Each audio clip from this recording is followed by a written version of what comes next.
Devil বলা হয় শয়তানকে, হান্ট বলা হয় ধরা বা কাউকে অভিযান করা, ধরা, মারধর করা, অত্যাচার করা। এটি হচ্ছে ডেভিল হান্ট। এটি হচ্ছে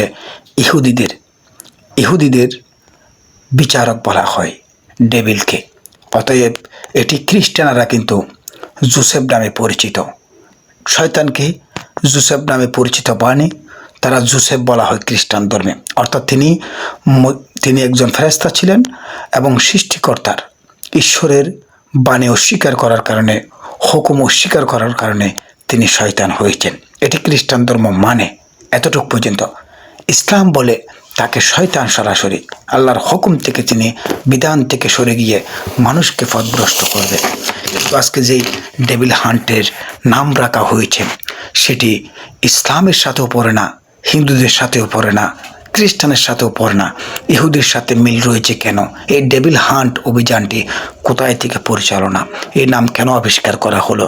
অবশ্যই এই দেশে এতগুলি সরকার গেল, পাকিস্তান সরকার গেল, স্বাধীনতার আগে ব্রিটিশ সরকার গেল, সাকমা সরকার গেল, এবং পরবর্তীতে এসে আমরা দেখেছি আওয়ামী লীগ, বিএনপি বিভিন্ন সরকার গেল, এত অভিযান দিল, কেউ ডেভিল নামে বা ইহুদি নাসারার সে নামের উপরে কোনো অভিযান ছিল না। এই অভিযানটি কোথায় থেকে উৎপত্তি বাংলাদেশে? আদৌ কি আমাদের দেশের সরকার কোন জাতির সরকার? এটি ইসলাম সরাসরি হারাম বলেছে।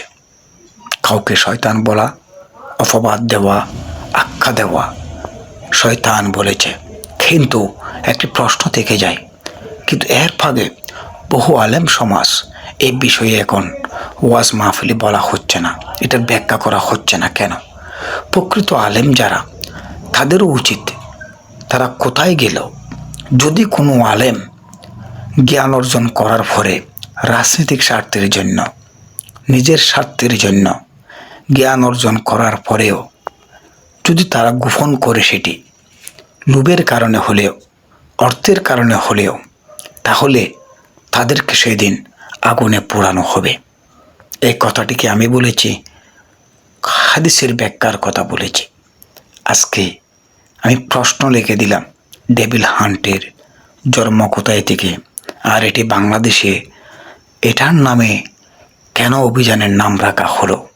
বুঝতে পেরেছেন এটা কোথায় থেকে উৎপত্তি, কোন দেশের প্রচলন এই অভিযানটির নাম? অতএব যে দেশের সরকার ইহুদিকে সাপোর্ট করে, যে দেশের সরকার ইহুদিকে মানে, তাদের নামের এই ডেভিল হান্ট প্রযোজ্য।